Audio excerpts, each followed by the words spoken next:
What's up everybody, welcome to Money Management channel. My name is Andrei and today I'm gonna be doing an update on MULN stock. I got the cash in the bag, stadium packed. Born a rock star in this life, gonna live it up. And I have to say that I made my previous video just yesterday, and for now we have quite good news from David Misery. Cal from Financial Journey made an interview with David Misery, and it is quite a lengthy video, as you can see, 45 minutes long. And I have to say that I watched it from the very beginning till the very end, and I have a lot of thoughts regarding this.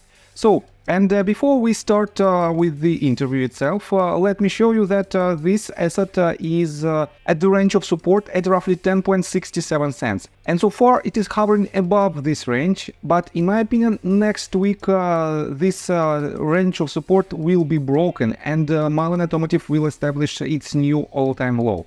So, let's continue with the news, with the interview. And I have to say that Cal from Financial Journey didn't ask any questions regarding his promises, regarding the Mullen 5 vehicle, the Dragonfly Dodge, other vehicles that David Misery intended to sell, but he didn't do it.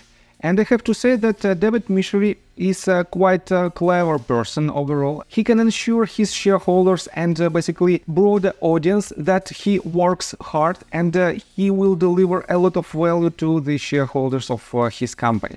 So, and let's start with the very beginning. David Misery stated that he will deliver about 600 Class 1 AV vans till the year end of 2023, and he will deliver about 930 Class 3 trucks.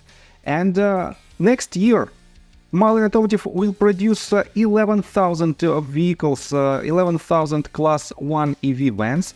And I have to say that these statements are quite promising for the shareholders, but it will not happen. And let me show you this thread regarding Mullen Automotive, and it was published just 6 hours ago by Post Hoc Ergo. And he wrote, Mullen's 2024 production estimates are an absolute fantasy.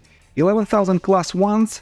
So, and he wrote, the best-selling electric cargo van is the Ford e-Transit, and Ford sells them as fast as they can make them.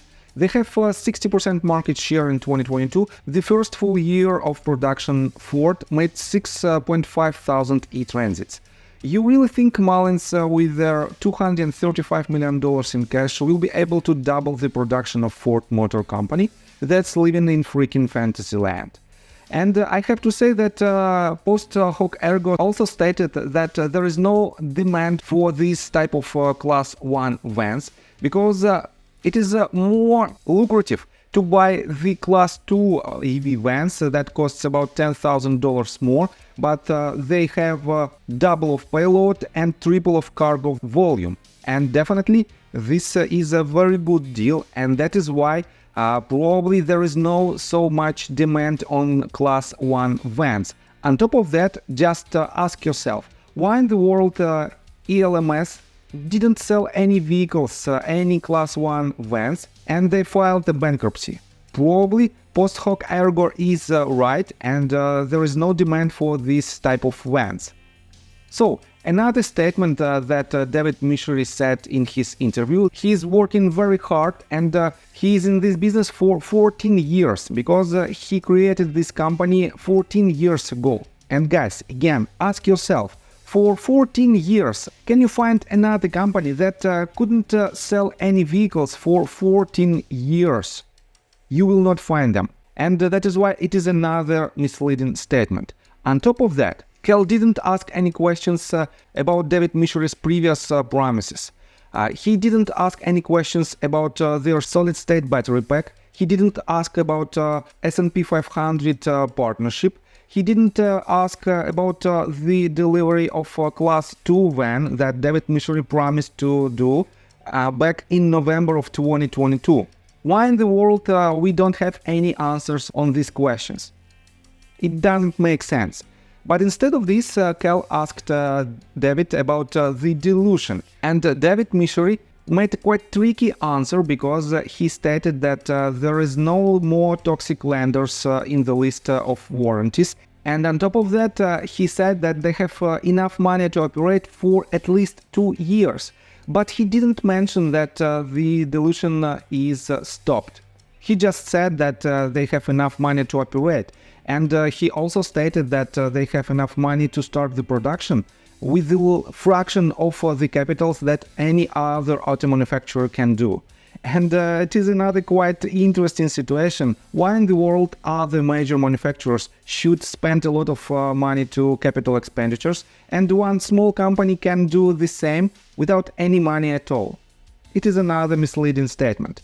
On top of that, Cal asked the question about the switching in between Delaware registration and Maryland.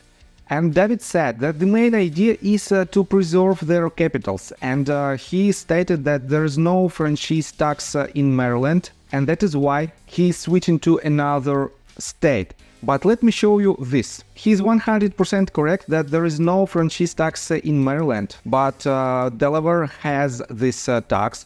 But let me show you this. If you ask Google franchise tax Delaware, you will find how much is the franchise tax in Delaware. And you can see these ridiculous numbers. If your company has 5,000 shares, 5,001 shares or more, you will pay $50 of annual fee, and from $200 to $180,000 tax. So this number is quite big in my opinion, but if you think of it from the stock-based compensation, you will find that David Michery alone received from Mullen Automotive more than $33.9 million in 2022. And these numbers are much bigger than these savings. And you can watch one of my previous video. I made it back in June 14th, 2023. And you can find this $33.4 million to David Michery. And the last month alone, he received 1% of the total shares outstanding because he collected for the company $100 million via diluting the existing shareholders. And if David Michery cares about his shareholders, why in the world he's still diluting them, and why in the world he still receives this money? It doesn't make sense. That is why I have to say that this entire interview is worthless. And you can read a lot of articles in Reddit thread related to Mullen. You can find this article, for example, that was made by Thread Gopher. And he said, Mullen press release misinformation example, sales of 22 EV cargo vans. Next one right here about the interview in general, also made by Post Hoc Ergo. And guys, I'm not trying to do anything bad with your capitals. I'm trying to preserve your capital, because if you invested in this company, you definitely deeply in red. And a lot of people want to hear good news. That is why Cal's video collected more than 10,000 views in a matter of just several hours. And a lot of excitement you can find right here in the comment section. All these people are waiting for good news, and they want to hear this news. But unfortunately, the real situation is completely different. Mullen will not deliver their vehicles this year because they don't have enough money, they cannot produce them. On top of that, they didn't import any more vehicles from October of 2022 till present day. All of their vehicles are leftovers from ELMS. And that is why, guys, please do not invest in this company, because it is a very bad choice. So I think that's all information that I want to provide you. If you like my video, please hit the like button and subscribe to my channel with notification bell. And see you guys and girls next time. Bye. I got the cash in the bag, stadium packed. Born a rock star in this life, gone live it up on the attack. Baby, I'm bad, I just wanna